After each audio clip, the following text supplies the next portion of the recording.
ہم نے تم سے پہلے کوئی رسول اور نبی نہیں بھیجا مگر اس کا یہ حال تھا کہ جب وہ کوئی آرزو کرتا تھا تو شیطان اس کی آرزو میں وسوسہ ڈال دیتا تھا، تو جو وسوسہ شیطان ڈالتا ہے اللہ اس کو دور کر دیتا ہے، پھر اللہ اپنی آیتوں کو مضبوط کر دیتا ہے، اور اللہ علم والا ہے، حکمت والا ہے۔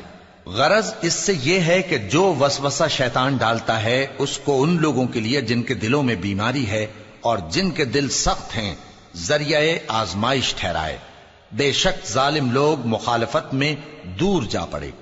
اور یہ بھی غرض ہے کہ جن لوگوں کو علم عطا ہوا ہے وہ جان لیں کہ وہ یعنی وہی تمہارے پروردگار کی طرف سے حق ہے، تو وہ اس پر ایمان لائیں اور ان کے دل اللہ کے آگے عاجزی کریں۔ اور جو لوگ ایمان لائے ہیں اللہ ان کو سیدھے رستے کی طرف ہدایت کرتا ہے، اور کافر لوگ ہمیشہ اس کی طرف سے شک میں رہیں گے یہاں تک کہ قیامت ان پر ناگہاں آ جائے یا ایک نامبارک دن کا عذاب ان پر آ واقع ہو۔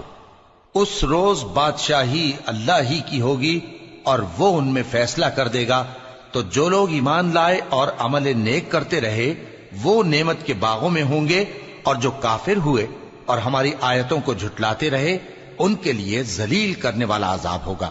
اور جن لوگوں نے اللہ کی راہ میں ہجرت کی پھر مارے گئے یا مر گئے ان کو اللہ اچھی روزی دے گا، اور بے شک اللہ بہترین رزق دینے والا ہے۔ وہ ان کو ایسے مقام میں داخل کرے گا جسے وہ پسند کریں گے، اور اللہ تو جاننے والا ہے، بردبار ہے۔ یہ بات اللہ کے ہاں ٹھہر چکی ہے، اور جو شخص کسی کو اتنی ہی ایذا دے جتنی ایذا اس کو دی گئی، پھر اس شخص پر زیادتی کی جائے تو اللہ اس کی مدد کرے گا۔ بے شک اللہ معاف کرنے والا ہے، بخشنے والا ہے۔ یہ اس لیے کہ اللہ رات کو دن میں داخل کرتا ہے اور دن کو رات میں داخل کرتا ہے، اور اللہ تو سننے والا ہے، دیکھنے والا ہے۔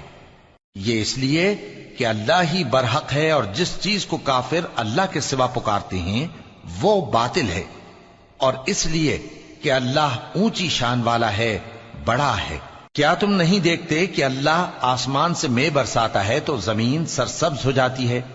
بے شک اللہ مہربان ہے، خبردار ہے۔